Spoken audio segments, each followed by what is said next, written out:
मंत्री श्री नंदगोपाल नंदी जी, माननीय सांसद प्रोफेसर रीता जोशी जी, श्रीमती केशवी देवी पटेल जी, श्री विनोद सोनकर जी, इस क्षेत्र के विधायक सरकार के पूर्व मंत्री श्री सिद्धार्थनाथ सिंह जी, माननीय विधायक प्रवीण पटेल जी, गुरु प्रसाद मौर्य जी, पीयूष रंजन निषाद जी, केपी श्रीवास्तव जी, सुरेंद्र चौधरी जी, श्रीमती निर्मला पासवान जी, प्रदेश सरकार के पूर्व मंत्री श्री नरेंद्र कुमार गौर जी, भारतीय जनता पार्टी के भारती जी, निवर्तमान नंदी जी, जिला पंचायत विजय सिंह जी, यहाँ के प्रभारी महेश श्रीवास्तव जी, ओंकार केसरी जी, राकेश वानी जी, और महापौर प्रत्याशी श्री उमेश केसरवानी जी, पार्षद हमारे सभी प्रत्याशीगण और उपस्थित प्रयागराज सभी भाइयों बहनों, प्रयागराज की धरा को जिसे भगवान प्रयागराज ने माँ गंगा ने माँ यमुना सरस्वती का आशीर्वाद रहा है, जहां से 100 वर्ष जीवन की नश्वरता और सत्य की शाश्वतता का संदेश देता रहा है। इस पावन धरा को करते हुए आप सभी का हृदय से मैं अभिवादन करता हूँ।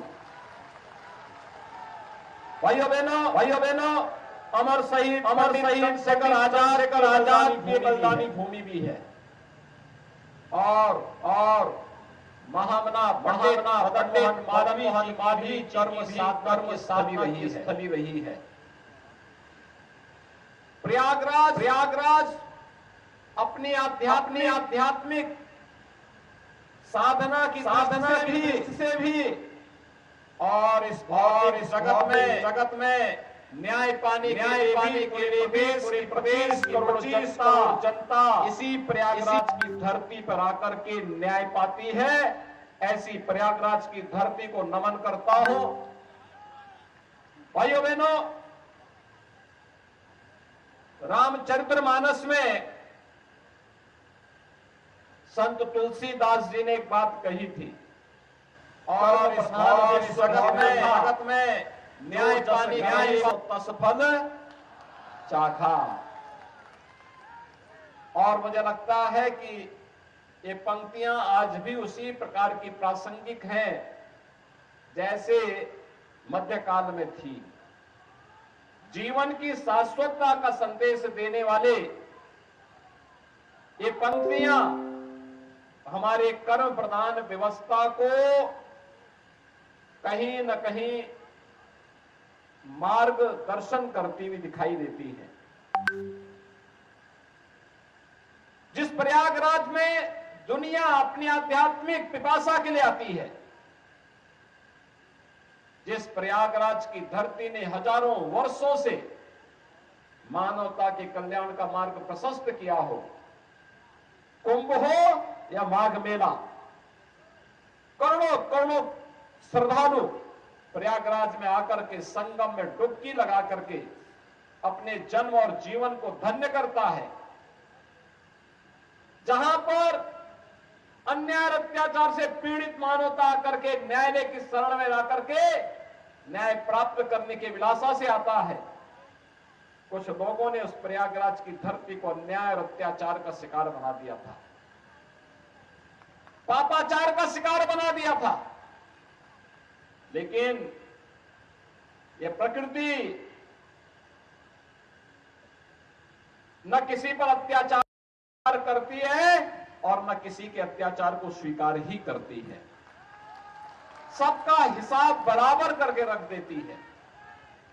और भाइयों बहनों, आज मैं इसीलिए प्रयागराज की धरती पे आया हूं आप सबसे अपील करने के लिए। ये हमारा सौभाग्य है 2019 में प्रयागराज कुंभ को डबल इंजन की सरकार को एक यूनिक इवेंट के रूप में प्रस्तुत करने का अवसर प्राप्त हुआ था, भव्य और दिव्य कुंभ के रूप में प्रस्तुत करने का अवसर प्राप्त हुआ था। प्रयागराज का कुंभ यादगार कुंभ बन गया। उस समय नगर निगम का नेतृत्व श्रीमती अभिलाषा गुप्ता नंदी जी के नेतृत्व में यहां पर नगर निगम बोर्ड काम कर रहा था और बोर्ड ने अपने स्तर पर अच्छा प्रयास किया। और जब 2025 का कुंभ आएगा, 2025 के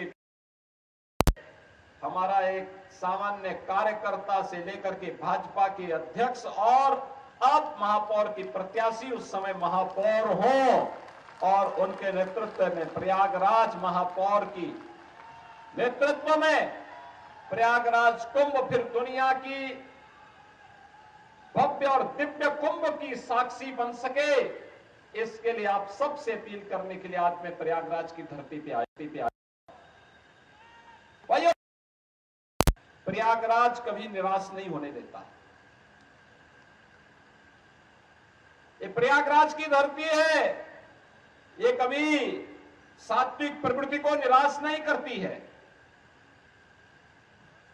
मैं जानता हूं कि आपका आशीर्वाद यहां पर श्री गणेश के सरवानी को प्राप्त होगा, कोई संदेह नहीं।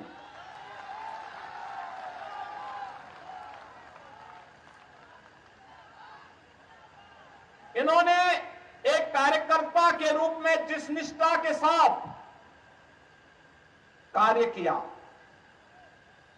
और आज जब भाजपा ने एक अवसर दिया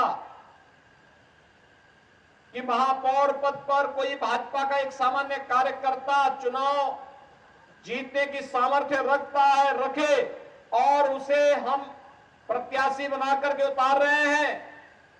भाइयों बहनों, जब प्रत्याशी बनकर के आपके बीच में आए हैं, मैं देख रहा हूं प्रयागराज का एक एक कार्यकर्ता सहयोग करते हुए उन्हें महापौर प्रत्याशी के रूप में अपना प्रत्याशी मानकर के चुनाव लड़ाने के लिए तत्पर दिखाई दे रहा है। और यह होना भी चाहिए। जिस कार्यकर्ता ने अपना जीवन समर्पित कर दिया हो विचारधारा के लिए, संगठन के लिए, अगर उसके लिए सभी लोग मिलकर के कार्य करके अगर उन कार्यक्रमों को आगे बढ़ाने का कार्य करते हैं तो भाइयों बहनों, ये नए कार्यकर्ताओं के सृजन की एक शुरुआत होती है। नए कार्यकर्ताओं को भी अवसर प्राप्त हो सकता है और भारतीय जनता पार्टी इन्हीं नए कार्यकर्ताओं को जोड़ने की पार्टी है। यही भारत का लोकतंत्र है, यही भाजपा का लोकतंत्र भी है। आज भारत दुनिया के अंदर कह सकता है कि हम न केवल दुनिया के सबसे बड़े लोकतंत्र हैं, बल्कि लोकतंत्र की जननी भी है। लोकतंत्र को हमने पैदा किया है, ये भारत गर्व से कह सकता है। और वह तब जब प्रधानमंत्री मोदी जी के नेतृत्व में वर्तमान में वैश्विक मंच पर भारत की प्रतिष्ठा बढ़ी है। भारत आज आजादी के अमृत काल के प्रथम वर्ष में G20 के समूह की अध्यक्षता कर रहा है प्रधानमंत्री मोदी जी के नेतृत्व में।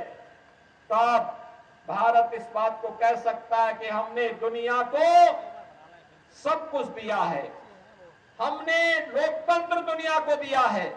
एक समान अधिकार, राजा हो या रंक हो, सभी लोकतंत्र में एक समान वोट का अधिकार प्राप्त करते हैं और अपने इस वोट की ताकत का एहसास दुनिया को कराते हैं और भारत ने समय समय पर कराया है।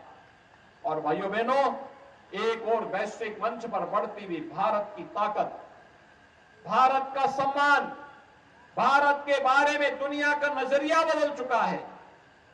और भारत में प्रधानमंत्री मोदी जी के नेतृत्व में बदलते हुए भारत को आपने देखा है।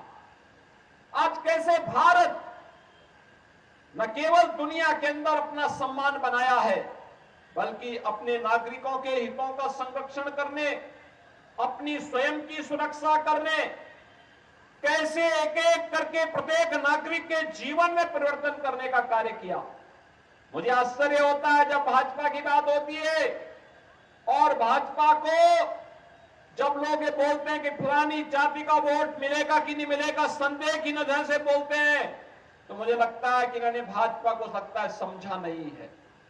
भारतीय जनता पार्टी का मतलब सबका साथ और सबका विकास, और सबका साथ और सबका विकास है तो फिर सबका विश्वास भी है और परिणाम लाने के लिए सबका प्रयास भी है।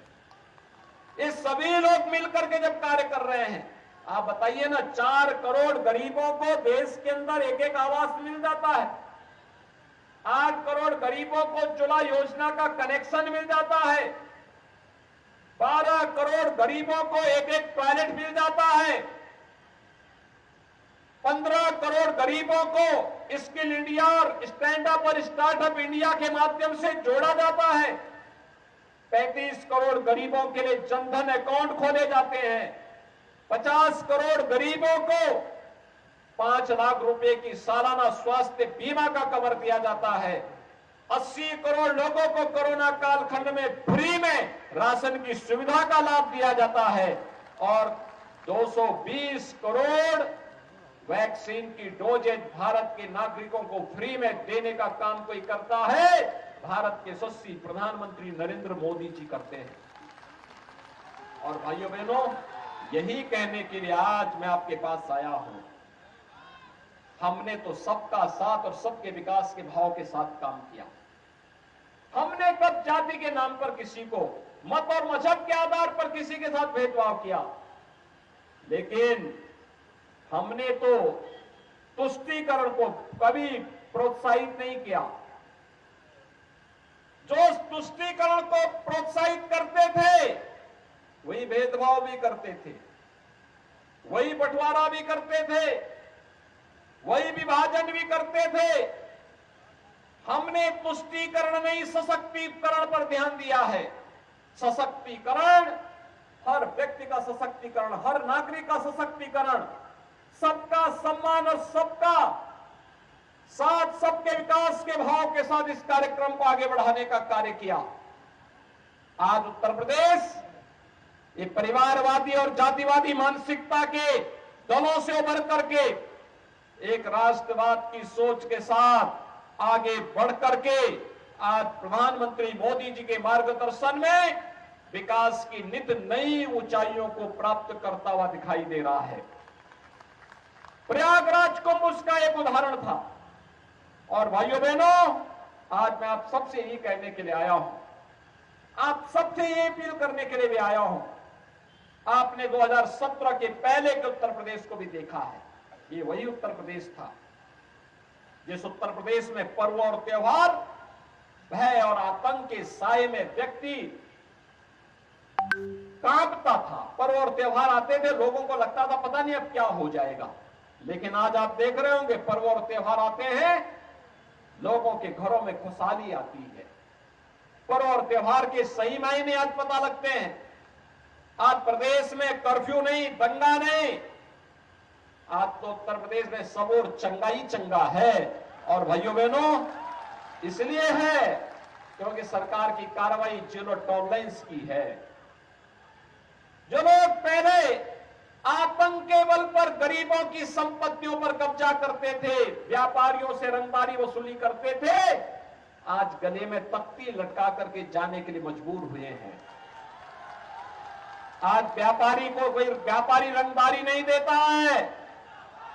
आज भाइयों बहनों, रंगदारी नहीं, आज तो हम व्यापारी को राज्य सरकार की ओर से व्यापारी कल्याण बोर्ड के माध्यम से 10 लाख रुपए की सुरक्षा बीमा दे रहे हैं।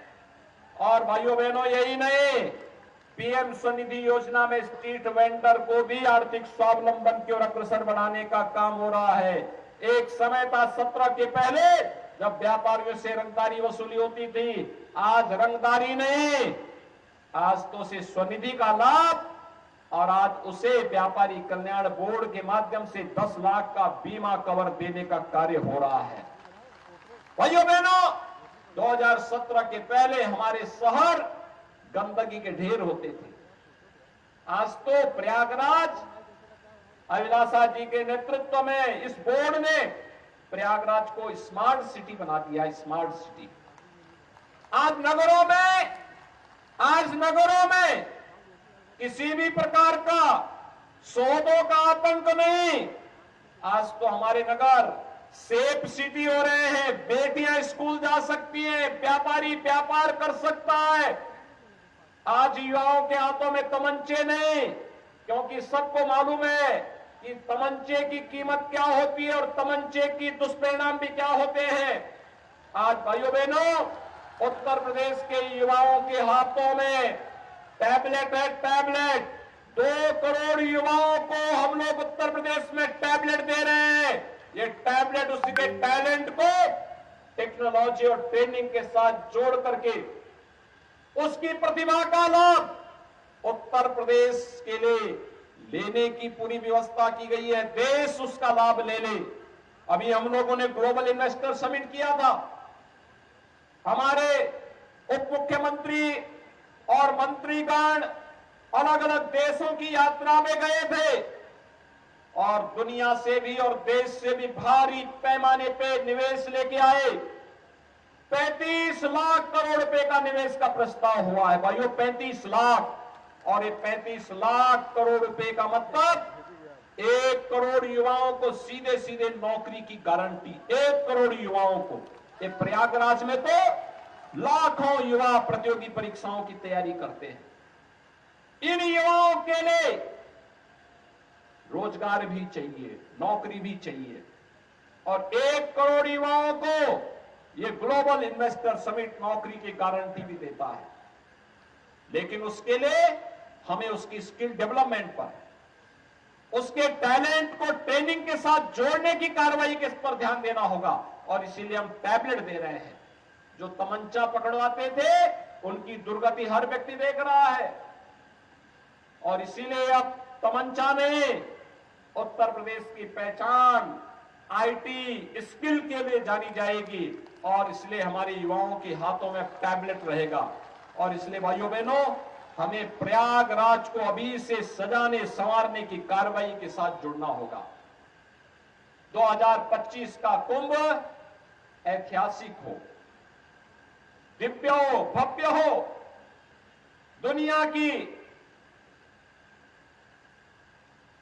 स्वच्छ, सुंदरता, सुरक्षित आयोजनों का एक मॉडल फिर से बने। इसके लिए अभी से लगना होगा, और इसके लिए अच्छा बोर्ड भी चाहिए।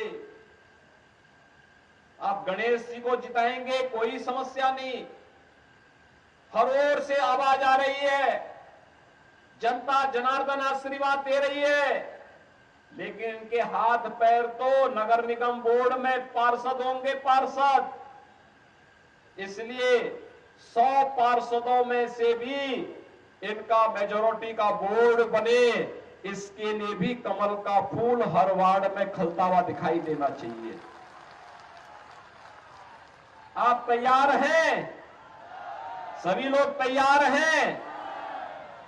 यहां पर केशव जी कैंप कर रहे हैं, यहां पर नंदी जी कैंप कर रहे हैं, यहां पर स्वतंत्र देव सिंह जी कैंप कर रहे हैं, यहां पे सिद्धार्थनाथ सिंह जी कैंप कर रहे हैं।